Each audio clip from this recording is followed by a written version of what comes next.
Dominar el agua. Los hombres han construido obras excepcionales.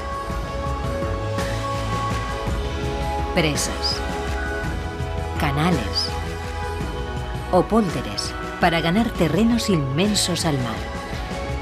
Frédéric Restañó, físico especialista en mecánica de fluidos e investigador en el Centro Nacional para la Investigación Científica, va a seguir los pasos de algunos ingenieros cuyos trabajos han marcado la historia. Cada día había un nuevo problema que resolver y al mirar atrás dices, vaya, hemos superado muchas cosas, pero así se aprende.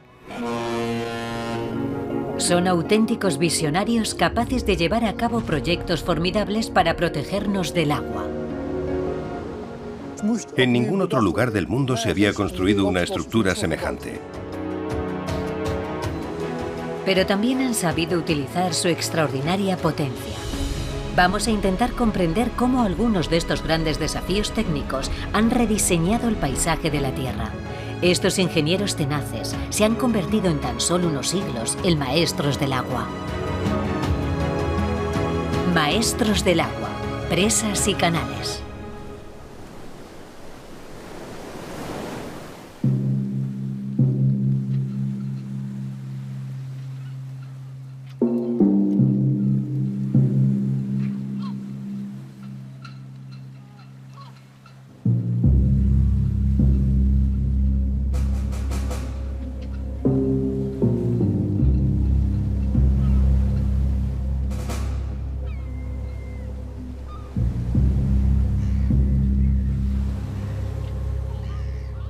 Fue aquí donde hace cerca de 3000 años surgió la idea de crear el Canal de Corinto. Visto desde el cielo, parece una trinchera de más de 6 kilómetros de largo, un punto de unión entre dos mares, un reflejo del empeño del hombre por ahorrar tiempo y un motivo de preocupación para los 11.000 barcos que pasan por aquí cada año. Un canal entre un pasillo rocoso atraviesa el Istmo y evita que haya que recorrer 400 kilómetros para rodear la península del Peloponeso. Después de que fracasaran algunos proyectos que datan de la Grecia y la Roma de la antigüedad, la idea del Canal de Corinto cayó en el olvido durante casi 2 milenios. Pero el desarrollo del tráfico marítimo y del comercio mundial en el siglo XIX vuelve a despertar la ambición del pueblo griego. El gobierno apostaba por el desarrollo del país y la apertura del Canal de Suez en el año 1869 para Grecia fue como una señal de alarma. Las obras comenzaron en 1882, después de numerosos estudios y de resolver los problemas de financiación. En un canal como este, entre el Peloponeso y Grecia, ¿qué cantidad de tierra y de piedras se extrajeron? Pues sacaron más de 12 millones de metros cúbicos de piedra y de tierra. Y aquí, en esta obra, trabajaron unos 2000 obreros. Además, esta fue la primera vez que se utilizó dinamita y nitroglicerina en un proyecto tan grande. La nitroglicerina es peligrosa. Es cierto, pero corrieron el riesgo y aquí están los resultados. Las obras se realizaron en solo 10 años. El Canal de Corinto es lo que se conoce como un canal a nivel. Está excavado al nivel de los dos mares que conecta y que lo proveen constantemente de agua salada. Pero a nivel técnico es todo un desafío, ya que había que perforar canales fluviales. Fue necesario no solo desviar ríos para suministrar agua dulce a estas vías artificiales, sino también adaptarlas para salvar el relieve. Pero, ¿qué hacían para subir una embarcación varias decenas de metros? En el siglo XVI, un invento revolucionó la ciencia de los canales, la esclusa navegable. Además de su emblemático río, el Sena, desde el siglo XIX París cuenta con 3 canales con esclusas, con una longitud total de 130 kilómetros. El canal de Saint-Denis, el canal de Lurk y el más corto pero el más famoso de todos, el canal de Saint-Martin.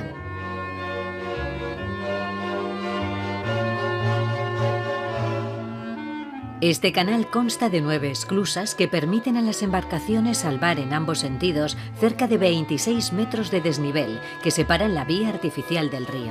Las cascadas de agua de cada una de las esclusas tienen una altura aproximada de 3 metros, es decir, de un piso, y cada esclusa funciona como un ascensor de barcos. Cuando un barco que transita por el canal entra en la cámara de la esclusa, unas puertas llamadas buscos forman un ángulo orientado a contracorriente, de manera que la presión tiende a cerrarlas y a desviar la fuerza hacia las orillas. Una vez cerradas, el agua de la cámara se vacía hasta alcanzar el nivel de la cámara inferior, gracias a las compuertas, unas pequeñas escotillas metálicas deslizantes situadas sobre el batiente o puerta de la esclusa. Su cometido es llenar o vaciar la cámara con el fin de equilibrar el nivel de agua y la presión a cada lado de la entrada para facilitar la apertura. En principio, de tamaño modesto, para permitir la irrigación, pero en el siglo XIX el desarrollo de canales de gran envergadura es fundamental, tanto para el transporte doméstico de mercancías como para el internacional, reduciendo así las distancias del comercio mundial. Surgen entonces proyectos prodigiosos, como el Canal de Suez y el Canal de Panamá. En el origen de estos proyectos faraónicos está el mismo hombre, el ilustre Ferdinand de Lesseps. Las obras del Canal de Suez comenzaron en 1859. El proyecto de Lesseps es ambicioso: excavar en el desierto una zanja de 162 kilómetros de largo para unir Europa con Asia sin tener que rodear África y el peligroso Cabo de Buena Esperanza. Decenas de miles de trabajadores egipcios comenzaron los trabajos a mano. Las palas y los picos fueron reemplazados unos años más tarde por dragas, un invento que surge gracias a la llegada del vapor y que disminuye considerablemente la necesidad de mano de obra. El 17 de noviembre de 1869 se inaugura solemnemente la nueva vía fluvial. El canal suscita la admiración del mundo entero. Su creador culmina esta aventura rodeado de una aureola de éxito. Ferdinand de Lesseps alcanzó una gloria que actualmente es imposible imaginar. Se ocupó de las relaciones internacionales, de la creación y de la construcción de la Estatua de la Libertad. Fue nombrado miembro de la Academia Francesa, a pesar de que no era escritor. Obviamente, el éxito tal vez hizo que se sobreestimara su competencia, aunque para Lesseps era evidente que él era el mejor situado para diseñar la construcción del Canal de Panamá. Y aquel fue un proyecto mucho más complicado.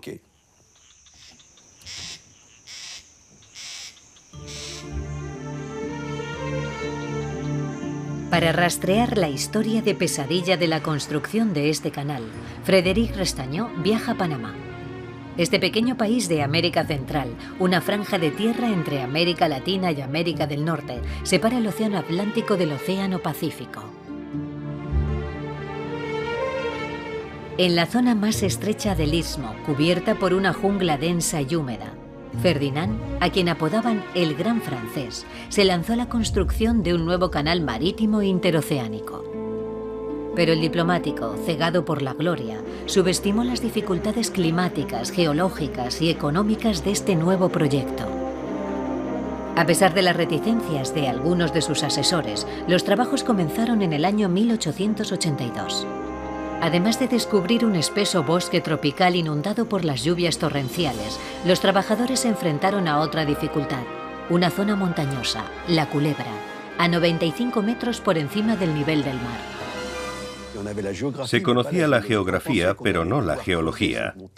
Pensaban que podrían excavar esa montaña de forma similar al Canal de Corinto. Pero se trataba de un material muy friable y a medida que se perforaba, se producían deslizamientos de tierra. A esos deslizamientos también contribuían las lluvias torrenciales que lo destrozaban todo. Siempre había que volver a empezar, era como el barril de las Danaides. Los obreros comenzaron a sufrir enfermedades desconocidas. De hecho, trabajaban en una zona infestada de mosquitos que transmitían fiebre amarilla y paludismo. Ante la mirada impotente de los médicos, moría un trabajador tras otro. en la época, estaban lejos de poseer los conocimientos necesarios para combatir esas enfermedades. Un ejemplo, se pensaba que colocar vasijas de agua en las patas de la cama era una forma de que las hormigas no subieran a la cama del enfermo. Pero lo que sucedía era que en esa agua estaban los criaderos de mosquitos. Así que en el mismo hospital donde tú tratabas de combatir eso, tú estabas produciendo el mal. Hubo decenas de miles de muertos, y creo que ese fue un factor fundamental en el fracaso de Ferdinand de Lesseps.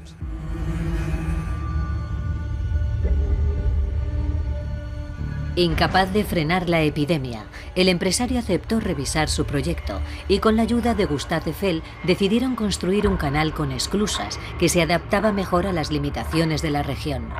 Pero no cambió nada. 7 años después de comenzar las obras, se habían invertido 1.000 millones de francos y la construcción no había avanzado. El 4 de febrero de 1889, la empresa se declaró en quiebra y estalló el escándalo de Panamá. 85.000 pequeños accionistas se arruinaron. Con 88 años, de Lesseps fue condenado a 5 años de cárcel que solo pudo evitar debido a su avanzada edad.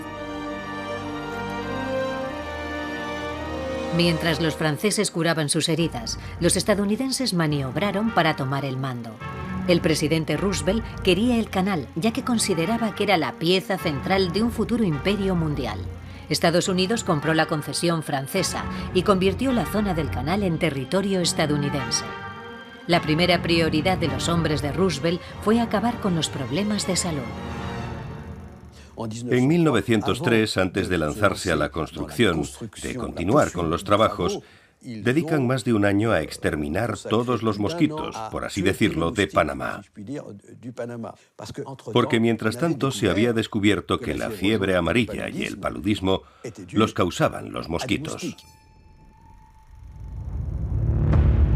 El presidente de Estados Unidos encargó al ejército que terminara uno de los mayores proyectos de ingeniería de todos los tiempos. Se enfrentaban a las mismas dificultades geológicas que sus predecesores, así que los estadounidenses, al igual que los franceses, decidieron transformar este canal a nivel en un canal de esclusas. Para abastecerlas, construyeron una presa sobre el río Chagres. La presa inundó buena parte del país, dando lugar a un inmenso lago artificial, el lago Gatún. Situado a 26 metros de altitud, permitía atravesar el istmo sin necesidad de excavar la montaña y será accesible gracias a 2 series de esclusas hechas a la medida del proyecto, 2 buscos de 25 metros de altura y cámaras de 320 metros de longitud. Para estabilizar los navíos durante el tránsito, utilizan un innovador sistema de locomotoras que actúan como remolcadores.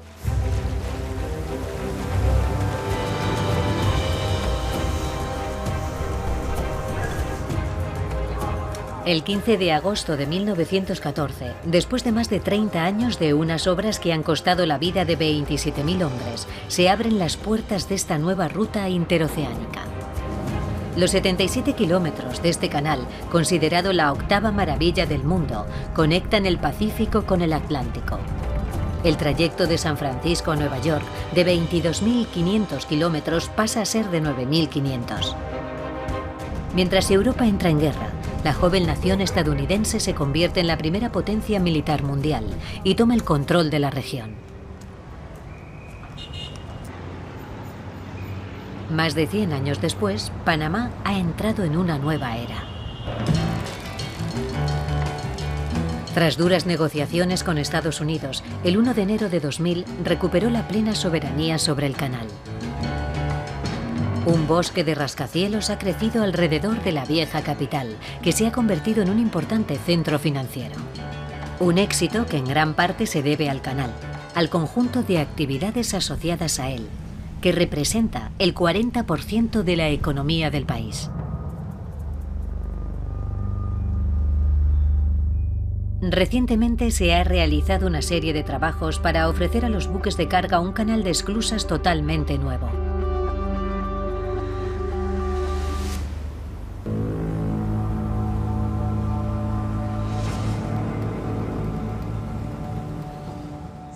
Es increíble.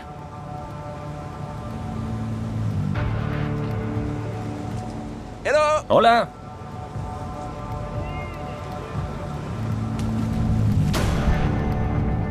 Un proyecto titánico supervisado por la ingeniera panameña Ilia Marota, al que le ha dedicado 9 años de su vida. Necesitábamos nuevas esclusas porque el tráfico marítimo ha crecido mucho y los buques son cada vez más grandes. Habíamos llegado al límite. Teníamos que dar cabida a más portacontenedores y más grandes que no podían usar el antiguo canal. Si no, perderíamos parte del mercado y nuestro rango de canal mundial. ¿Y cuál es el tamaño de la esclusa? Esta cámara tiene 55 metros de ancho y 427 de longitud. Los buques más grandes que pueden pasar no deben superar los 366 metros de largo y 49 metros y medio de ancho. Con esa longitud, en las esclusas actuales se puede meter una torre Eiffel. Así es. De hecho, con la cantidad de acero que se ha usado para reforzar estos muros de hormigón, se podrían construir 19 torres Eiffel. Es un proyecto muy grande. Sí, un proyecto gigantesco. Estas nuevas obras comenzaron en enero de 2007. Como respuesta a la competencia con el Canal de Suez, Panamá decide ampliar los canales de navegación, transformando la legendaria Culebra en un gigantesco campo de minas.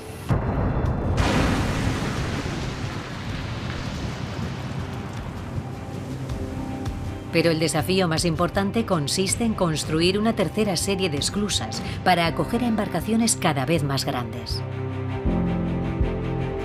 Las nuevas cámaras de hormigón armado cuentan con 16 puertas correderas de más de 57 metros de altura. Tras 9 años de trabajos, Panamá inaugura unas esclusas que permiten triplicar la capacidad de los buques de carga, que ahora podrán transportar cerca de 14.000 contenedores. ¿Cuáles eran las condiciones cuando decidisteis hacer las esclusas? En las antiguas tenemos locomotoras. Las locomotoras ayudan a posicionar los buques. Aquí ya no las usamos porque sería muy caro. Los muros tendrían que haber sido mucho más gruesos y necesitaríamos más equipamiento y más operarios. Además, los cables para tirar de los buques serían mucho más gruesos. Y las puertas son muy diferentes. Los ingenieros prefirieron innovar, reemplazando los buscos por puertas correderas. Las puertas pesan entre 2.400 y 4.200 toneladas, pero los motores solo tienen que mover el 50%. El 85% de la puerta flota, porque tiene un compartimento de flotación que hace que la puerta se comporte como un barco y no cuesta mucho desplazarla. Siempre volvemos al principio de Arquímedes. Sí. El último desafío fue preservar el agua del lago Gatún, que abastece el canal y las esclusas, ya que en cada tránsito, los portacontenedores gigantes desplazan hacia los océanos no menos de 197 millones de litros de agua, vaciando poco a poco esta reserva de agua dulce. El agua dulce es fundamental para el Canal de Panamá porque el lago Gatún también suministra agua potable a las principales ciudades del país. Así que debemos economizarla al máximo. Por eso hemos creado estas represas a diferentes niveles. Se llenan de agua por la gravedad y podemos reciclar un 60% por cámara. Además, estas nuevas esclusas utilizan un 7% menos de agua que las antiguas. En realidad, es un sistema de reciclaje. ¿Soñaba de niña con convertirse en uno de los grandes jefes del Canal de Panamá?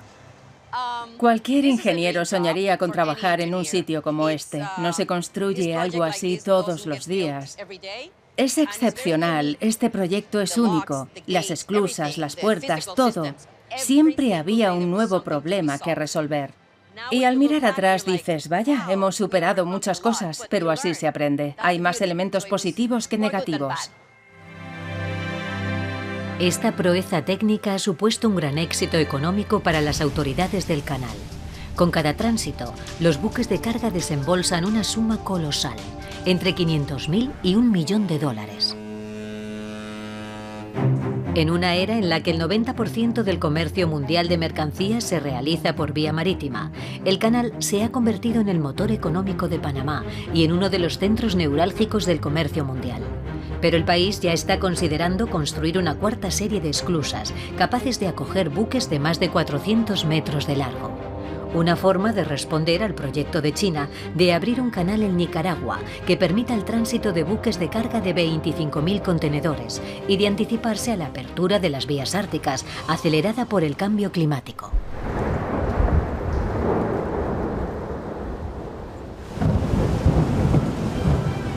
El agua es una de las preocupaciones del hombre. Gracias a proyectos excepcionales, los ingenieros han sido capaces de desviarla para crear vías navegables que reducen considerablemente las distancias.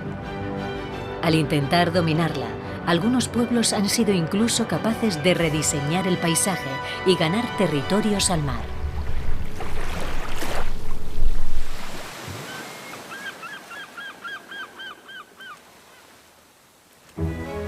Los venecianos pusieron también en marcha estrategias audaces para edificar una ciudad que nunca debió existir. Venecia se construyó en una inmensa laguna salpicada de islas pantanosas. Un lugar hostil que se eligió precisamente para escapar y protegerse de las invasiones bárbaras. Hoy es un tesoro arquitectónico, patrimonio mundial de la UNESCO. Con sus innumerables canales y palacios, Venecia da testimonio del genio humano para dominar el agua. Cuando llegaron aquí sus primeros habitantes, aprendieron técnicas específicas para construir casas en este terreno inestable, fangoso, muy fangoso. Lo primero de todo fue instalar pilares de madera. Crearon una base, una plataforma, y debajo hay millones de estacas. Esas estacas se colocaron para consolidar el suelo. Bajo la plaza de San Marcos hay probablemente entre 200.000 y 300.000 estacas. Y cuando caminamos por Venecia, es posible que lo estemos haciendo sobre uno de los bosques fósiles más grandes de Italia. Es un hermosísimo ejemplo de cómo Venecia ha dominado el agua durante tantos siglos. Pero sin embargo, estaban sujetos al ritmo del agua. El agua alta condiciona enormemente la vida de los venecianos. Cuando llega, todo el mundo se ve obligado a caminar por pasarelas. Así que para quienes habitan estas casas, es muy peligroso vivir en la planta baja. Es mucho mejor quedarse en los pisos superiores. El agua alta es difícilmente previsible, ya que sus causas son múltiples. En Venecia, el fenómeno de la marea solo influye un 20 o un 30% en el proceso del agua alta. Durante las mareas más intensas, el agua sube un máximo de 50 centímetros. De hecho, el nivel del mar depende también de la presión atmosférica. Las altas presiones de los anticiclones, por encima de los 1013 milibares, hacen descender las aguas, mientras que las depresiones las hacen subir. Una fuerte depresión puede hacer que suba hasta 30 centímetros y suele ir acompañada de lluvias intensas que agravan la situación. Pero un viento fuerte y constante que sopla hacia el suelo puede provocar una importante subida del nivel del agua, de incluso 1 metro de altura.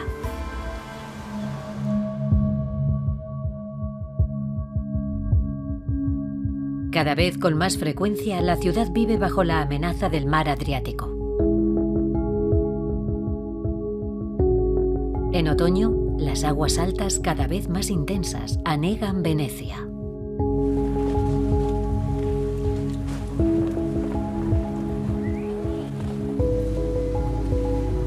La más terrible fue sin duda el Acqua Grande del 4 de noviembre de 1966.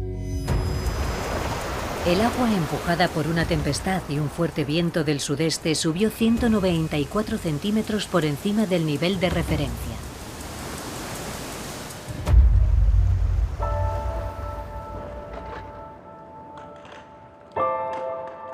$5.000 venecianos perdieron sus hogares. El mundo entero estaba preocupado por el posible hundimiento de Venecia.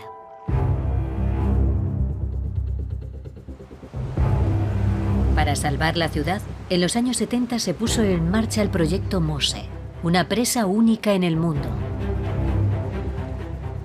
Tras 15 años de obras faraónicas, este ingenioso sistema de puertas flotantes fijadas en el fondo de la laguna entró en su última fase. Desde 2011, cada vez que hay amenaza de inundación, los ordenadores cierran virtualmente las barreras, simulando una situación de emergencia. En estas pantallas vemos la información que necesita el operario para decidir cuándo tiene que accionar las puertas. Llega directamente desde las embocaduras y se ve el estado de cada válvula. También muestra datos meteorológicos marinos. ¿Y en qué momento decidís cerrar una entrada? El Estado italiano es quien establece las reglas para poner en funcionamiento estas puertas móviles. El agua debe subir hasta 1,10 m por encima del nivel de referencia. Cuando queremos levantar estas puertas flotantes, inyectamos aire en su interior. Entonces las puertas basculan alrededor de las bisagras hasta alcanzar los 45 grados, que es el ángulo adecuado. Para bajarlas, inyectamos agua en lugar de aire, y las puertas se hunden, recuperando así la posición horizontal sobre el fondo. ¿Y por qué no se elevan hasta los 90 grados? No las ponemos en vertical, porque estando a 90 grados sería muy difícil volver a colocarlas sobre el fondo, mientras que a 45 grados las puertas se vuelven a colocar en posición horizontal de forma natural, gracias a la fuerza de la gravedad. Muy inteligente. 30 minutos tardan en emerger las 78 válvulas llenas de aire, y para colocarlas son necesarios otros 30 minutos más. Esta barrera móvil puede contener hasta 3 metros de aumento en el nivel del mar. ¿Se ha tenido en cuenta el calentamiento climático? Sí, el sistema Mose es uno de los primeros proyectos que el Estado italiano ha puesto en marcha pensando en ese problema. Aquí hemos tenido en cuenta una subida de las aguas de hasta 60 centímetros en 100 años.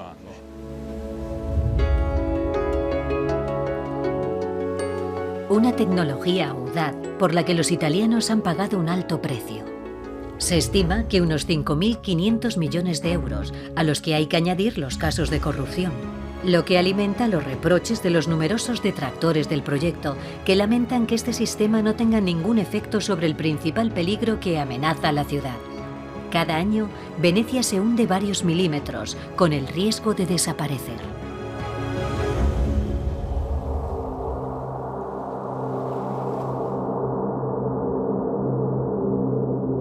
Más al norte, en los Países Bajos, una nación ha convertido el dominio del agua en una especialidad.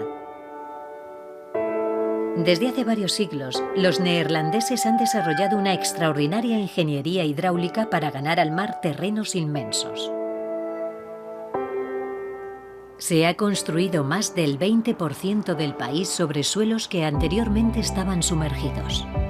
Esta tierra ganada al mar se conoce como polder. Hace varios siglos, los neerlandeses crearon los primeros pólders, rodeando de diques el área de la que querían disponer, para poder aislar y desecar las marismas. Después plantaron cañas que absorbieran el agua, una técnica que resultó insuficiente. Más adelante dividieron la superficie en canales, que como su propio nombre indica, permitían canalizar el agua drenada. Para evacuarla construyeron molinos provistos de un tornillo que bombea el agua y la vierte en un canal superior para reconducirla a los ríos o al mar.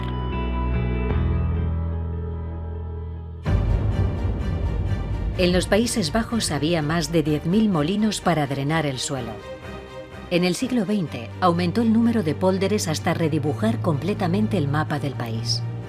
El 1 de enero de 1986 nació una nueva provincia, Flevoland.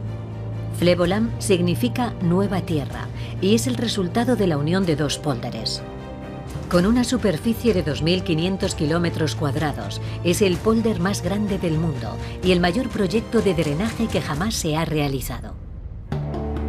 Desde la Edad Media, los neerlandeses han ganado al mar una superficie de 220.000 hectáreas.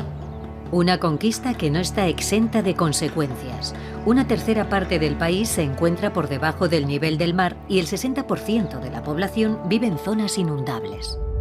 En el año 1953, una devastadora tempestad cambió definitivamente el aspecto del país.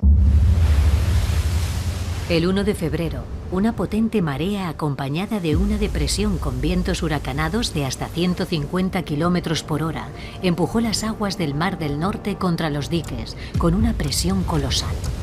Durante la noche, en el sur del país, se rompieron 89 barreras, dejando pasar una ola de agua helada de 4,5 metros de altura que engulló 200.000 hectáreas. El balance fue trágico. 47.000 edificios destruidos, miles de animales ahogados y, lo que es peor, murieron 1.835 personas. Una tragedia sin precedentes que impulsa a los Países Bajos a emprender el mayor proyecto de ingeniería civil de todos los tiempos, el Plan Delta. Durante más de 30 años se construyen las barreras más poderosas jamás imaginadas. Presas y diques invulnerables destinados a bloquear casi todos los brazos de mar y las desembocaduras de los ríos en el sur del territorio. Cerca de Rotterdam se encuentra la pieza maestra del Plan Delta, el dique antitempestades del Escalda Oriental. Fueron necesarios 10 años de trabajos de gran complejidad para construir esta innovadora barrera que se extiende a lo largo de varios kilómetros. Son decenas de esclusas de acero de 42 metros de altura y 5,5 metros de grosor, que permiten el paso a las fuertes corrientes del Mar del Norte, pero a la vez resiste el embate de las olas si se desencadena una tormenta. Supongo que construir una presa de tal magnitud requiere muchas innovaciones. Desde luego, todo tuvo que inventarse. En ningún otro lugar del mundo se había construido una estructura semejante. Al principio, el diseño del Plan Delta preveía la construcción de un dique convencional. Era un dique cerrado que empezó a construirse en 1974. Sin embargo, cuando se iniciaron las obras, los ecologistas y los pescadores protestaron porque las parcelas de cultivo de ostras y mejillones no sobrevivirían. También habría sido un desastre para las plantas y otros organismos vivos. Así que paralizaron las obras y en su lugar, el gobierno decidió construir un dique abierto. Los ingenieros tuvieron que inventar un dique completamente nuevo, capaz de soportar un flujo de 2 metros cúbicos de agua por segundo. En el lecho del estuario se anclaron 65 enormes pilares de hormigón, cada uno con un peso de 18.000 toneladas. Entre cada pilar, unas compuertas correderas de acero se accionan desde la sala de control, en cuanto el agua alcanza 3 metros por encima del nivel de referencia. Se necesitan 75 minutos para aislar completamente del Mar del Norte a este brazo de mar. El Plan Delta convirtió a los Países Bajos en una de las zonas costeras más seguras del mundo, gracias a sus innumerables barreras y más recientemente a sus diques móviles. Con el paso de los siglos, los neerlandeses se han convertido en auténticos especialistas en el control del agua. La experiencia de sus más de 2.500 empresas y laboratorios que trabajan en este campo es reconocida en todo el mundo. En Delft, Frédéric Restañó, experto en mecánica de fluidos, visita uno de los centros de investigación hidráulica más importantes del país para conocer el trabajo de sus colegas neerlandeses que desarrollan protecciones costeras cada vez más eficientes. Es enorme. Sí, es muy grande. Tiene 75 metros de largo por casi 9 metros de ancho.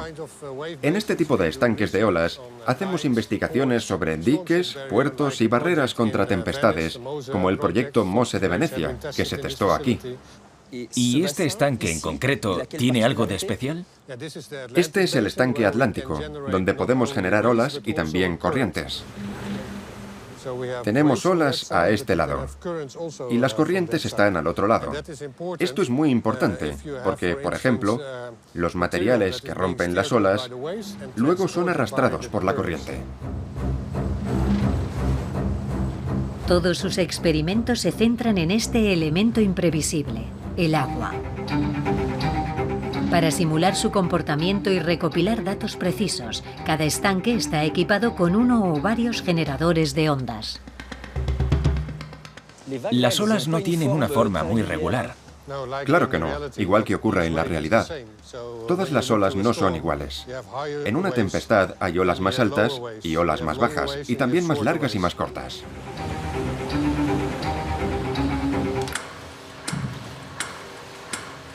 Dependiendo del lugar del mundo en el que nos encontremos, la frecuencia de las olas puede variar.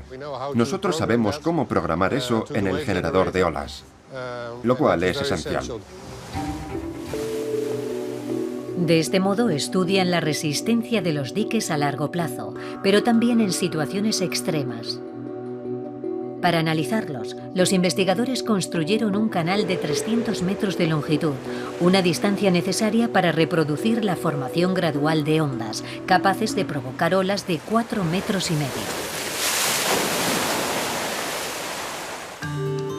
Además, estos estanques gigantes son indispensables para estudiar a gran escala la protección costera, cada vez más amenazada.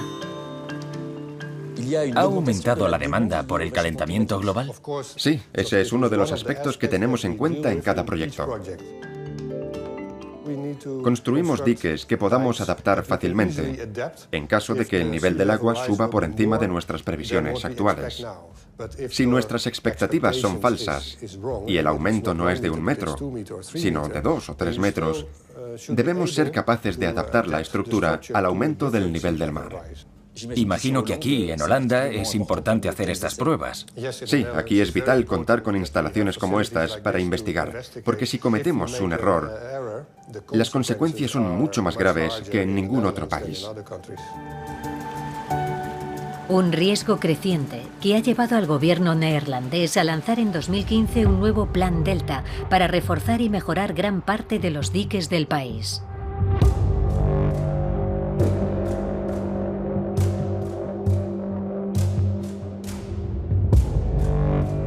De hecho, el plan prevé un aumento del nivel del mar de 65 a 130 centímetros en el año 2100 y de hasta 4 metros en el año 2200, agravado por el hundimiento del suelo y la importante erosión de las costas.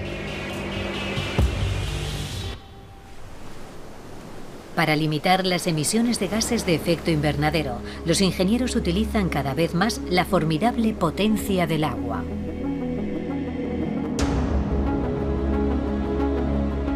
Gracias a estas impresionantes presas hidroeléctricas se produce prácticamente la totalidad de las energías renovables del planeta. Representa casi el 80%, muy lejos del 12% de la energía eólica, el 7% de la biomasa o el 3% de la energía solar. En el siglo XX, 70 presas situadas en 14 países del mundo fueron construidas por un brillante ingeniero francés, André Coin, maestro indiscutible de las presas de Arco. Su creatividad ha inspirado a varias generaciones de constructores. Lo que caracteriza a André Coin es que quería experimentar, medir y calcular lo mejor posible, de modo que realizó toda una serie de innovaciones de distinta índole, como por ejemplo en los aliviadores. Cuando se producen crecidas es importante evitar que esos flujos pesados dañen el pie de la presa. Así que inventó lo que se denomina salto en esquí, porque proyecta el agua lejos, donde los daños no tienen consecuencias. También inventó las primeras medidas puestas en el hormigón y gracias a los primeros sistemas de cálculo que desarrolló, se pudo ir más lejos en la construcción de presas de arco. Y además insistía en que fuesen hermosas.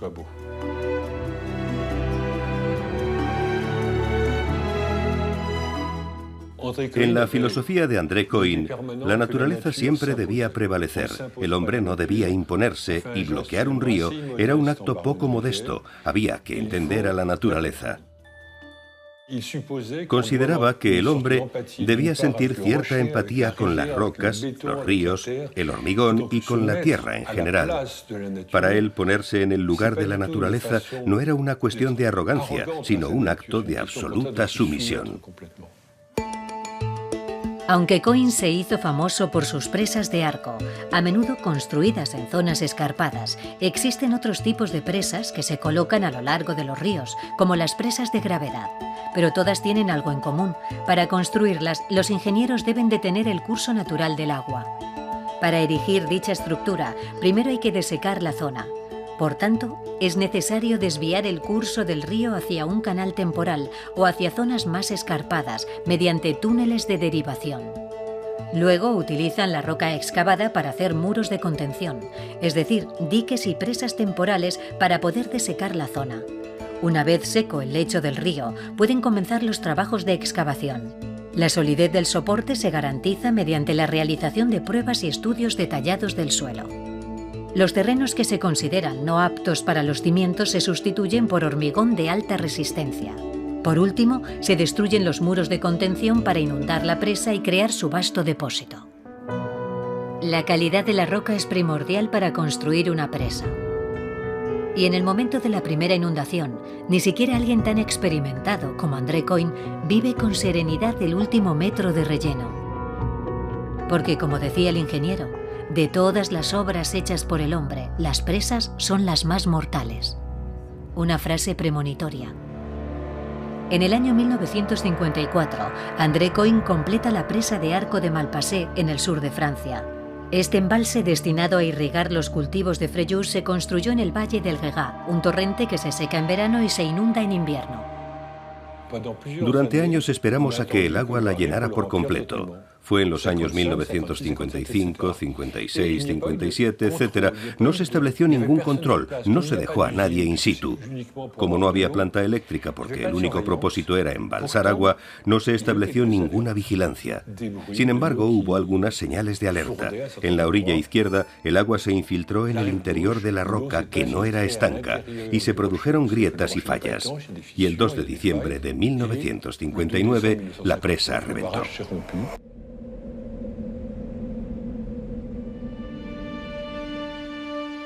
Alrededor de las 9 de la noche, una ola de 40 metros de altura se precipitó en el estrecho valle a una velocidad de 70 km por hora y barriendo todo a su paso. Arrasó Fréjus 20 minutos más tarde, antes de llegar al mar. El balance fue catastrófico. Había más de 423 víctimas. Francia estaba en estado de shock. André Coin asumió toda la responsabilidad de la tragedia. Cuando se hicieron las verificaciones no se descubrió ni un solo error de cálculo. El arco estaba bien diseñado. No fue un fallo de diseño, sino geológico. La tragedia de Malpasset hizo que todos los ingenieros del mundo se replantearan las cosas. Reconocieron que no comprendían bien lo que sucedía en la roca. Una de las cosas que aprendimos es que hay que drenar. Se deben construir galerías y hacer perforaciones para reducir la presión y para que esa presión no se desplace hacia el interior de la roca. Casi todo lo que sabemos sobre drenaje y mecánica de rocas se debe a Malpasset.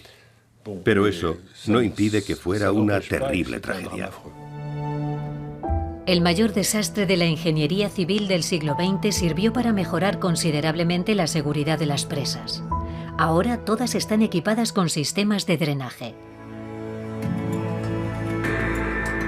La seguridad es un elemento esencial para construir obras aún más grandes, cuyo potencial energético es inmenso.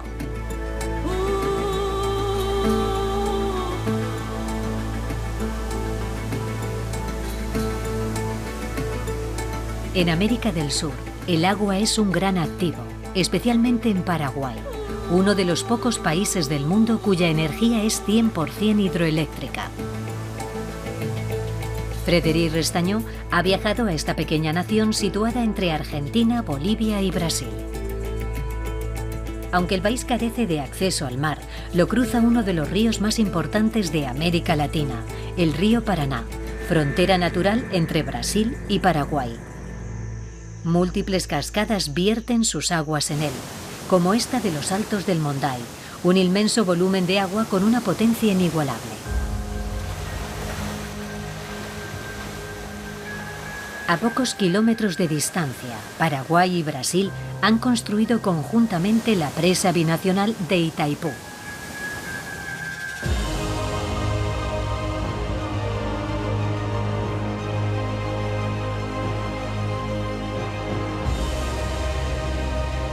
Es la central hidroeléctrica más potente del mundo y una de las presas más grandes de la Tierra.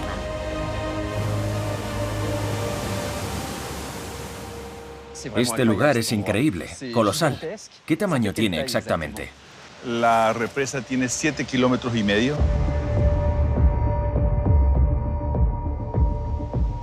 La altura total de la represa hasta la crista principal es de 225 metros. 225. Sobre el nivel del mar, exactamente. ¿Y la altura de la cascada? 120 metros para la potencia nominal de una máquina de 700 megas. Eso significa que cada turbina tendrá la misma potencia que un reactor nuclear. La Itaipú Binacional tiene una capacidad instalada de 14.000 megavatios. Comparando y suponiendo una central nuclear con 1.000 megavatios de generación, esto equivale a 14 centrales nucleares. Es asombroso. Un monstruo que suministra casi el 90% de la electricidad que se consume en Paraguay y el 15% de la de Brasil, gracias a una arquitectura y a un emplazamiento perfectamente estudiado por los ingenieros. ¿Qué tipo de presa es la de Itaipú? Es una barraje de gravedad construida sobre roca basáltica, bastante firme, similar a que nosotros podemos ver en las márgenes del río. Está construida en un cañón, el cañón del río Paraná. Y este lugar donde fue construida la central de Itaipú ha sido escogido por los ingenieros en la época debido a ser el punto en el cual se puede obtener la mayor capacidad de generación de energía eléctrica con el caudal afluente de la central y sacar la mayor productividad de las aguas del río Paraná. De modo que el flujo de agua y la geología hacen que este emplazamiento sea un lugar óptimo. Sí. Terminada en 1991, la obra forma un gigantesco embalse de 1.300 kilómetros cuadrados. Pero esta asombrosa presa ha exigido grandes sacrificios. Para crear este lago artificial, las autoridades tuvieron que desplazar a 10.000 familias e inundar la selva tropical bajo 100 metros de agua. La presa de Itaipú, la primera en el mundo que cuenta con un plan de rescate de animales, ha sido declarada Reserva de la Biosfera por la UNESCO. Tanto la presa como su planta eléctrica cuentan con unos cimientos excepcionalmente resistentes, capaces de retener 29 millones de metros cúbicos de agua. Madre mía. Es gigantesca. Impresionante, ¿verdad? Impresionante, realmente. Y este es el fondo del río Paraná. ¿Estamos en el lecho del río? Así es, así es. Realmente, este es la fundación, la base misma de la cota más baja en la presa principal, ¿sí? Como podés ver, aquí inclusive todas las rocas, piedras, son todavía de la época de la fundación, ¿verdad? La dureza de la roca basáltica es una de las claves de la presa de Itaipú. Correcto, así es. ¿Y aquí la presa se asienta sobre la roca? Sí, básicamente sí. Solo que la solidez de la presa principal se basa en los 81.000 millones de toneladas de hormigón armado que se encuentran, en un peso en toneladas impresionante. Para ahorrar hormigón y no cargar un peso excesivo sobre el lecho del río, los constructores diseñaron una presa hueca apoyada por contrafuertes. Una arquitectura que redirige las fuerzas hacia el fondo y que, gracias a su base más amplia, permite soportar mejor la enorme presión del agua. Una vez estabilizada, los ingenieros equiparon la presa con 20 conductos forzados, creando una altura de caída de casi 120 metros, que descarga directamente en cada turbina 700 metros cúbicos de agua por segundo. La electricidad se produce a los pies de la estructura en la central hidroeléctrica más importante del mundo. Ok, bueno, mira, estamos ahora mismo en la casa de máquinas.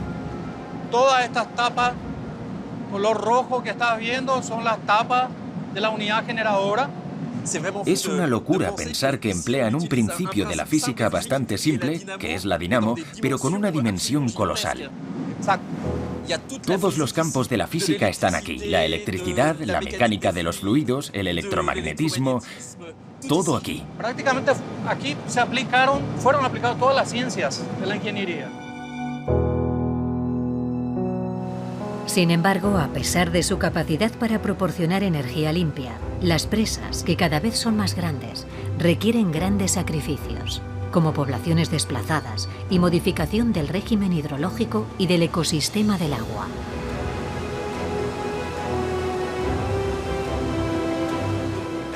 Independientemente del coste de construir esta presa, incluida la modificación del medio ambiente, puedo asegurar que compensa si tenemos en cuenta los beneficios que reporta, empezando por la enorme cantidad de energía limpia que produce. Para generar la misma cantidad de energía, harían falta aproximadamente 500.000 barriles de petróleo al día. La producción de Itaipú nos permite evitar unos 85 millones de toneladas de CO2. Controlar el agua implica, en primer lugar, usarla lo mejor posible. Pero lo importante no es dominarla, sino comprender el ciclo del agua, tratarla lo mejor posible y no malgastarla en ningún momento.